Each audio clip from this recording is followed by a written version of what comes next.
I almost feel a little embarrassed now because that was such a pretty mellow song. And this sermon is not a pretty mellow sermon. When I was thinking about what I should do today, I was thinking, okay, I'm going to have fun. Okay, so I hope that's okay with you. I'm going to have fun. You're in the front row, so you got to be careful when you say I can have fun, because you never know what's going to happen. Anybody have an umbrella with them? No, you don't? Darn, I should have put that in. Oh, good. Okay, you don't open it now. No, I don't need I don't need the umbrella. No. Okay, I'm looking around. Even Jimmy has his hair combed, so this is a problem. I don't mean just that Jimmy has his combed. You all look so nice and presentable. What I want to talk about first is what baptism is and baptism isn't. And then I'm going to make Christianity really, really simple. And guys at the back, if you want to listen, that's cool. If you want to just play, that's fine too. Okay, here's what we're going to do first. This is water. Let me ask you a question. When a baby is baptized, or an adult or a kid, a teenager is baptized, is there anything special about the water? Test what you learned in your confirmation class? Especially Catholics, because you're taught stuff where we are. It's blessed. Okay. We haven't blessed any water yet. You haven't heard any blessings, right? Okay, so it's not blessed. So, ordinary water, special water. What do you think? Ordinary. Okay, let's take a vote. Ordinary, put up your hand. Okay, special, put up your hand. Okay, the ordinaries have it, and you're right. Except there was one church that I served in once, and this minister, he was really into ritual and stuff, and he was good into ritual. It's okay, they're allowed to run around, they're just not allowed to put the drums on, they're allowed to do the sermon. He was really into ritual and stuff, and what he had done, he went on a trip to the Holy Land, and he didn't steal. He brought back, smuggled back, a jar full of holy water from the River Jordan, or so he called it, holy water from the River Jordan. And whenever he did a baptism, he would put a couple of drops of water from the Jordan River in the font, and then he'd tell people that he put his special holy water from the River Jordan in the font, and everybody would go. But it was just water, So basically, if I take this just water and do something like that, what do you think? Did I get that? How about over there? What do you think? Ben's smiling, nobody's mad at me yet. I'm not working hard enough if nobody's mad at me yet. Oh, people at the back. You know what I was going to do, but then I decided not to. I figured it would be over the top. You tell me, would it be over the top if I'd actually used a water pistol? Because I was actually thinking of doing that. I was actually sort of thinking of filling a water pistol and just sort of... Okay, so let me ask you the question. Those of you who just got sprinkled, did I baptize you? I didn't. I just sprinkled you. Okay, let's do something else. Need a volunteer.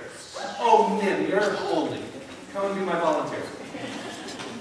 You are not going to believe what I'm about to ask you to do. You wear, puts on a raincoat. You never know what's going to happen to my service. Okay, here's what I want you to do. I want you to put a little bit of water on your head. Now, do you know how much I put on the baby when I have this baby? No, it's not a little raw. But I do something like that. Because if you put too much, they pee on your face. Okay? So you just do a little bit. Okay? And here's what you're going to do. You're going to put it on my forehead, or my head, and say, I got you. Ready? How do you feel about being this? Oh, come on, yeah, that's not enough. There. Put together. There you go. Okay, now do it. There. Okay, what do you think? None of you, if you tell your friends what happened here today, will actually believe you. They'll say, no priest ever will do this. What do you think? How do you feel about that? Very powerful. Go and sit down. So, did Ben baptize you? No. Okay. If I was to bless the water and then sprinkle you? No. Really? No. You say no. How many people say yes? If I bless the water and then sprinkle you? Renee's not sure. Renee is hedging his bets. It's yes and no. Yes and no. That's good. Huh? That's not the Catholic. It's not the Catholic. Okay. Yep. Go. Yes. If you're already blessed, Yeah. years ago, you can bless again. Ah, that's a good point. If you're already baptized, if you're already blessed. Okay, here's the thing.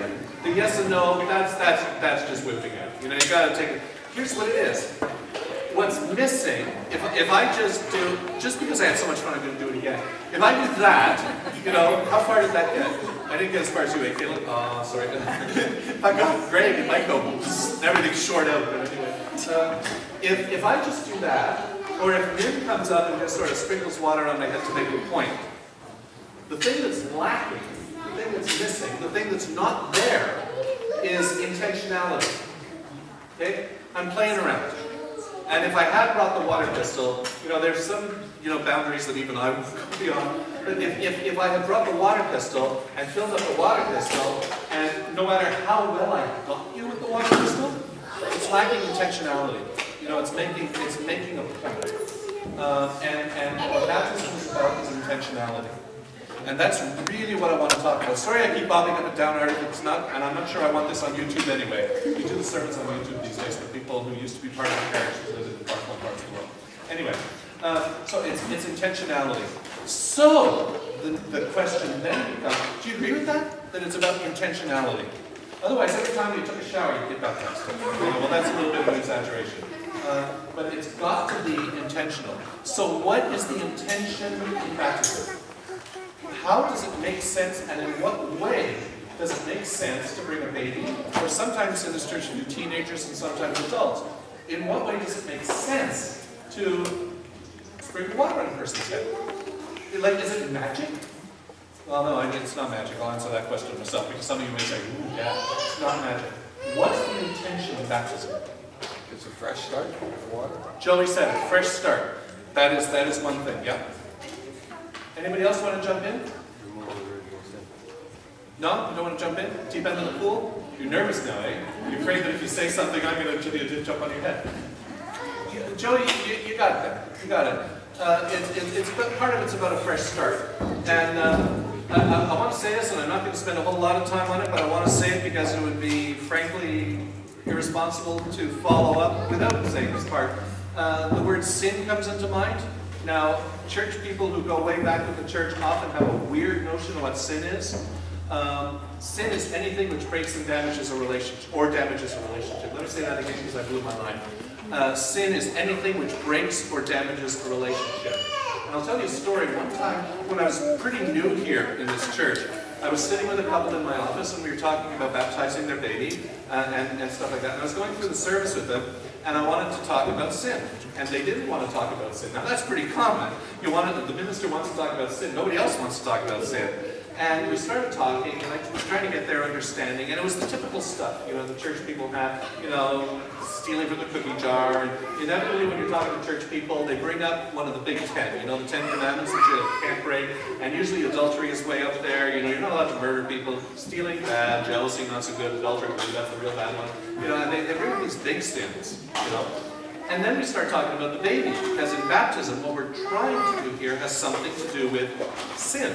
And I'm not saying make the baby a sinner, that's not what we're saying at all, but dealing with the issue of sin. And the father said something, and I could really respect where he was coming from based on his understanding of what sin was, which was way too churchy an understanding.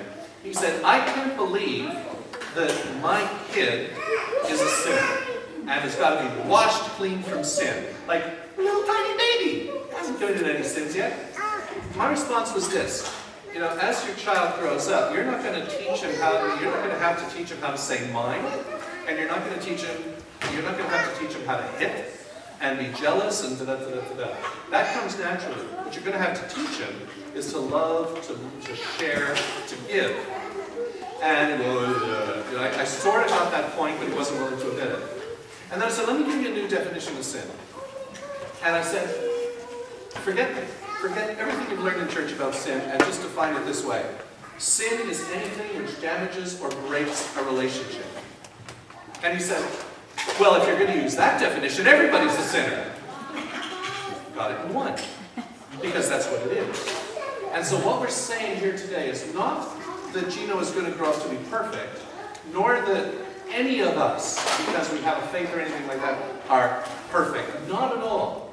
But what we're recognizing is the reality that humanity has two sides. One is an incredibly good side, capable of the most unbelievable acts of generous sacrificial love, but there's also that other side, the darker side. And I don't have to list everything that all of you are up to prove that all of us have that dark side. I've got this stuff too. That all of us have that darker side. And one of the things that we're saying in baptism is that what we want is the best life possible for Nico. And as we all reaffirm our baptismal vows, we're saying it for ourselves too, by the way, in this service, that we want the best possible life. And what that has to do with is love and caring and sharing and community and family and friends and support and nurture and caring and loving other people and helping other people and giving to other people. It's all that good stuff. But we're also recognizing that other stuff gets in the way. And we want to stake our ground, stake our allegiance with the good stuff. That's what baptism is about. And then there's also the recognition in this service that we can't do it alone. No matter how strong we are, no matter how gifted, how talented, how intelligent, we can't do it alone. That we need a supportive community behind us. And that supportive community is family, and it is friends, and it is church when the church is doing its job right, which we have to admit the church doesn't always do its job right. But at its best, the church is a structure, not an institution, a structure of communities coming together dedicated to improving humanity. You know, here's where Christianity becomes incredibly simple. Okay? And I think sometimes, you know, we who buy funny shirts that aren't very well made in the first place, sometimes for our own ego sense or something, we try to make it all complicated and theological. And if you want, I can spend the next 5 minutes conjugating Greek verbs. I learned that in seminary. It doesn't do me a lot of good unless I'm ordering souvlaki somewhere. But we can do it, and I think sometimes we make it too complicated for our own ego's sake. Christianity is basically simple. One time some people came to Jesus and they said to him, "What's it all about?" Unfortunately, they didn't add Alfie, but what's it all about? And the religious leaders were already upset with him because he was making things too simple. He was saying, the ritual, if it's helpful, use it. If it isn't helpful, scrap it. You know, and he was saying all sorts of other things that the religious people didn't like. And so they were trying to pin him in a corner, you know, so that they could get him later. What's it all about? And he reduced it to two things. And the two things are this, and all of you know this, all of you have heard this. This, for some of you, will be refreshing your memory. It won't be learning for anybody. He reduced it to two things. Love God and love your neighbor just as you love yourself. That's what he said. If you got those two things figured out, you got it all figured out, because that's what it's all about. Love God with all your heart, soul, mind, strength, and love your neighbor just as you love yourself. Okay, so, dealing with the second first. Love your neighbor just as you love yourself. Problem. Lots of people don't love themselves. Why? Why do people not love themselves? Because, and I'm not talking about narcissistic love here, or selfish love, but properly. Why do people not love themselves? Because one of two things has happened. Either they have been programmed with words that say, in order to be lovable or love-worthy, you've got to be rich, beautiful, skinny, famous, whatever. And until you attain that, you are not worth being loved.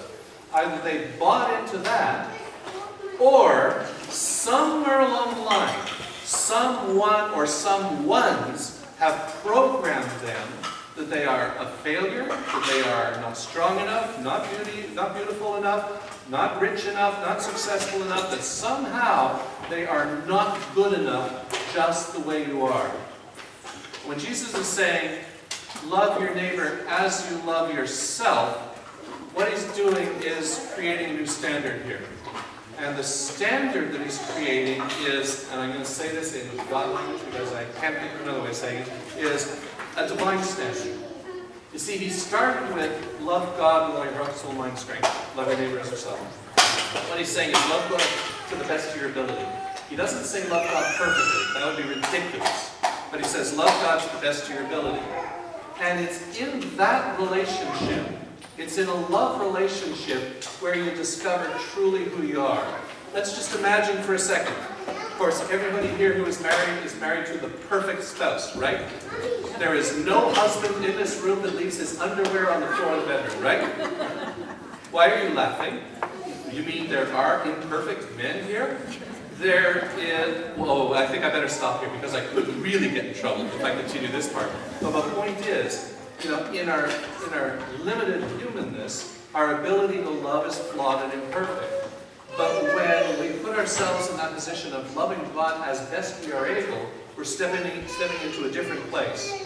And we're opening ourselves to a potential to experience a type of love, of fullness in love that we haven't experienced before.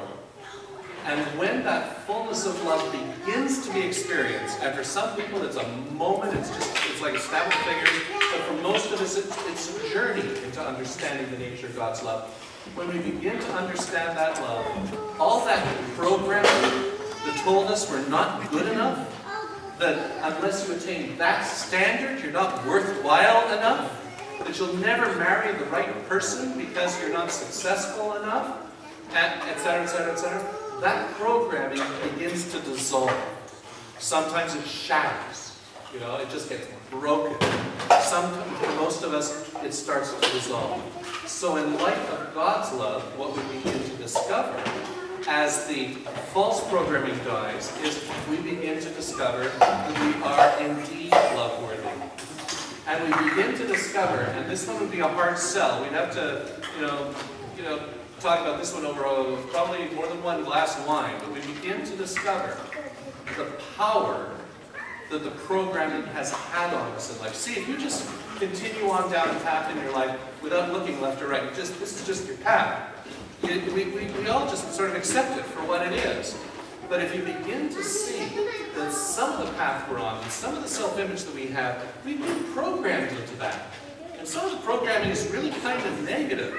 When that programming begins to dissolve in light of something better, we begin to have power over the programming. And we begin to see ourselves in a new way. We begin to love ourselves. Not in a way that is narcissistic and self-seeking. Look at me! Not in a way that is exploitative of other people. How can you serve my needs? And I'll lie to you while I objectify you, but how do you serve my needs? We change, we begin to transform. As we begin to love ourselves, as we begin to see ourselves the way God sees us, we begin to be free. And that's what it's about. And so when Jesus is asked, what's this all about? And he says, what it's about is learning how to love God, and then loving your neighbor as you love yourself. That's what he's saying. He's telling people, telling us, that we need to step into a place where the negative programming goes away and something new comes in. Self-acceptance that leads to the proper type of self-love. And the proper type of self-love leads us to love each other the way, well, we want to, but sometimes find ourselves unable to do.